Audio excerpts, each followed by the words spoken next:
Hey guys, welcome to this episode of Triple T. You got your boy Isaac, and this is my friend, the one and only Elijah Casellas. And we are here to talk about entrepreneurship in marginalized communities in the GTA, of course. So, Elijah is not only a food truck owner, he's also a private chef who does catering in the city. Elijah, tell us a bit about yourself. Okay, well, my name is Alijah Casellas. I'm chef owner of King Hospitality. Our newest project is also Wing Kxng. I'm also an award-winning chef. Traveled, won prizes, awards, cooked with some of the best chefs in the world. And what I'm trying to do is just build a self-sustaining hospitality brand for me and my family. We love to see it. We love to see it. The food truck wasn't just your newest project, right? Before the food truck, you owned a restaurant in the Concord area. Yes, that is correct. I opened a restaurant at 23 years old in Concord, Ontario. Oh wow, you did that at such a young age. How was it like opening? I understand the restaurant is no longer, up and running. How was it with the beginning to the end of the restaurant? It's chaos. There's no other way to put it. It's absolutely chaos. It's not for everybody. And why did things come to an end then? Why did you have to close shop?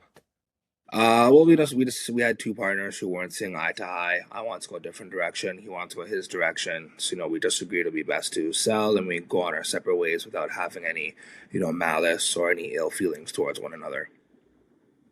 Yeah, many people think the road to entrepreneurship is like this one straight line, but there are some people who might come across to your path and just things won't go as planned and you'll have to pivot. And I see you pivoted into this wonderful food truck called Wing King. Wing King, correct? Yes, that's correct. And Wing King was not only just seen in the city. I see you guys were at the CNE, you guys were at Soka or Die, and you pop up at like for different companies as well during the week. How did were you guys able to pivot and get those venues? Well, I think with events stuff like that, it costs a lot of money to get in. So you're not even going to be considered if you're not paying that big fee to get in.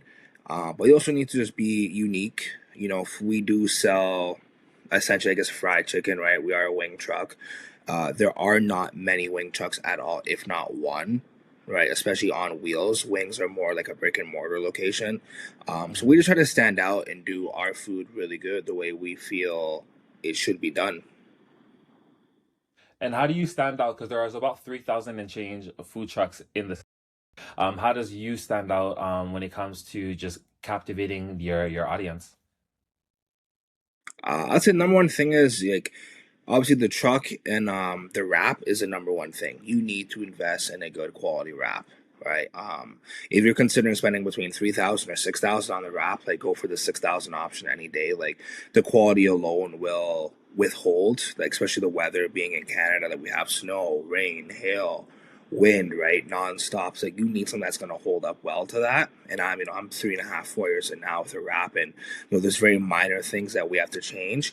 But I only say that just because, like, when you are driving, you're on wheels, you want people to look twice at you and say, "Oh, wow, like that's a really nice truck," and you want them to Google you, find you on Instagram, TikTok, like, "Hey, I seen this truck on the road. I'll follow. If I'm ever near them, you never know, right?" I've had customers call me a year later, like, "Hey, we seen you. We were walking and we seen your truck, and we want to find out how to inquire." And to them, I have a really good client now who's been really good to me. And they didn't even eat my food. They walked past me at CNE, went somewhere else, but still managed to remember me and called me back 2 years later. That's good. I like that thought that you mentioned investing in your app. Because things like this, like investing in the app, paying the fee to get into certain venues, etc., like you mentioned, those stuff aren't like free, for example. So if a person like myself or a young individual wanted to jump into a similar field, right? How are you able to come up with, let's say, the funding to even take advantage of these opportunities? Well, nothing's free. So I'll tell you that. You need to keep, if you're working a 9 to 5 job, keep your 9 to 5. You need a cash flow. That is the only way this is going to work. If you don't have a cash flow to get funding to your business, it's just not going to work, right? Because you can get a line of credit, you can get a loan, but that's big money, that's big banks, interest rates, right? So it's like you're better off trying to go privately, to be 1000% honest. Then maybe go to a bank a couple years in when you've built some rapport with the bank and your company and stuff. But I would say just use your 9 to 5 to fund the 5 to 9 until the 5 to 9 can replace the 9 to 5. Just keep doing that. And it might take you 3, 4, 5 years, then let it take 3, 4, 5 years. Don't rush it. Because if you do, it's not going to work out in the favor you like. I totally understand. Would you say that's why you are don't only just do the food truck, you also do the private banking, not private banking, excuse me, private catering, and then you also do the Yeah. other stuff such as the restaurant that you also work at, etc. Not the whole Yeah. restaurant, the hotel. Yeah, I mean hospitality yeah, I mean hospitality is very hot and cold business, right? When it's cold, it's ice cold, but when it's hot, it's very hot, right? So it's like you don't want to put yourself just in one lane, right? Because if I was only food truck, then I couldn't even work half the year because we're in Canada, right? Mhm. I have a set of skills that can be transferred into a lot of different things, right? Catering, private dining, meal prep, right? It's like you want to be a diverse company and business so you have different revenue streams coming in, right? If we can allocate 5 revenue streams compared to one, we're going to be in a much better position than another company who only does food truck might be, right? I also want to be known as a hospitality group, not just, hey, this is a food truck guy. Of course, I totally understand, definitely. Um, Being known for certain things. One thing that you're also known for is the partnership that you got with Shaquille O'Neal, for your Wing business. Can you walk us through about how you're able to partner with such big companies as a small company? Yeah. Well, it's really about who you know, not about what you know. As people always say that, but it's very true. I know my business partner has some connections with Longo, Sobeys, and some other companies from the past. And, when Shaquille O'Neal had announced he was going to be launching his, frozen burgers, frozen wings, brisket, all that stuff, they needed a third party, which we came into play, was to launch it for all their executives, board members to sample and taste, right? Because you could just warm it up, say at a test kitchen in the building, but it's not the same as having a big event, having a truck come out, put on the whole show, right? So we knew the right people, and we were called for it about 2 or 3 times. Oh wow. So you got repeat business just by keeping a good rapport and maintaining that. And I'm happy to Yeah. hear that. What would you say to an individual like myself who, for example, or other individuals who could be introverted but still want to tap into being known for their business and their talent as opposed to just for themselves? What would you say about that? Get out of your comfort zone. That's number one. When it feels scary, that's when you jump. Um, you know, in order to achieve something you've never had before, you're gonna have to do something you've never done before, right? If you're an introverted person and you want to be, you know, if you don't want to be famous, but you still want to be popular, or you want what you're known for to be known, you will have to put yourself out there no matter what, whether that's Instagram, TikTok, YouTube. You just promotion, like you will have to put yourself in front of people so they know who you are and what services you provide.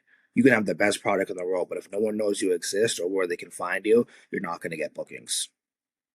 I totally agree because I see that you do use social media a lot to promote. Um, do you make your own trends? Do you follow the trend? How do you manage your social media? Well, I manage social media the best I can. Honestly, it is so much work to do it nonstop. You really have to bring someone else in.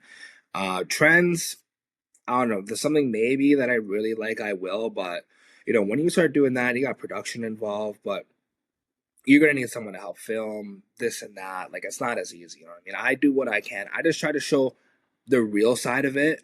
I don't really do all the skits, all the funny stuff. Like I'll show you cleaning my truck, scrubbing it, organizing, going to the job, doing stuff like that. And it's like I think people like to see that real side of it nowadays compared to just like everything's all fluff.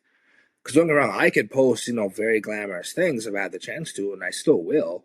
But it's like if you can show someone, hey, like I'm just trying to figure this out and survive. This is what comes with it, right? They feel more connected to you. Of course, I totally understand building a connection with your audience. That definitely 100% does make sense. And I do appreciate that. But on days where it's slow, on days where not everything is fluff, let's say business is not booming like it's supposed to, at least we do have opportunities like in Canada to get funding from the government and stuff. How does one go about getting funding? Would the funding go for like each portion of the business, for example, one for the food truck and one for the catering? Or is everything under like one umbrella? Yeah.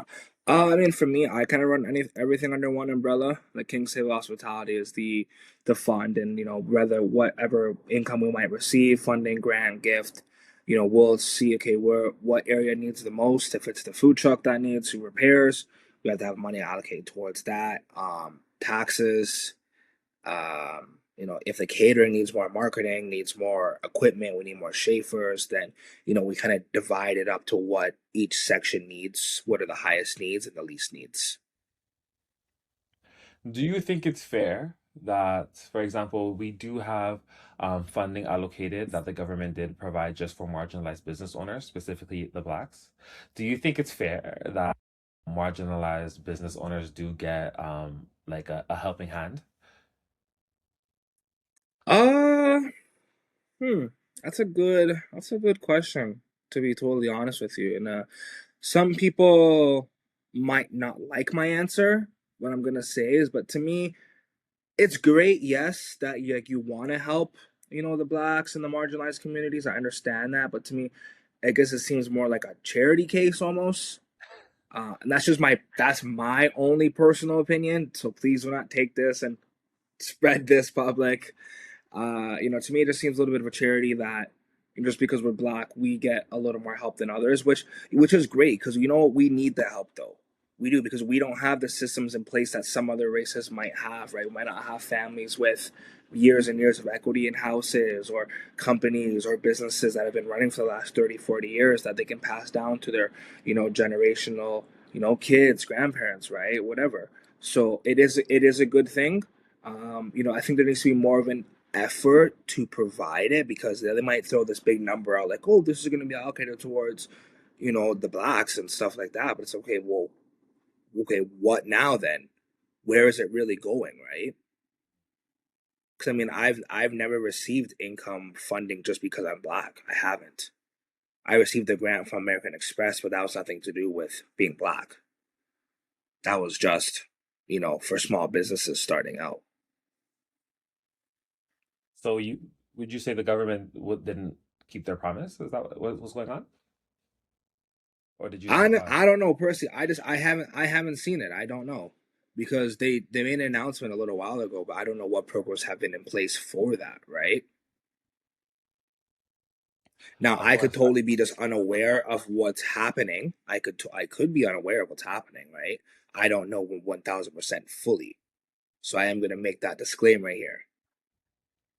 Of course, no worries. And lastly, if for somebody, because like you said, you started your business at 23 years old, you've been having the business for many moons now, and it's been going well. You've pivoted, you've rolled with the punches, and so far, so good.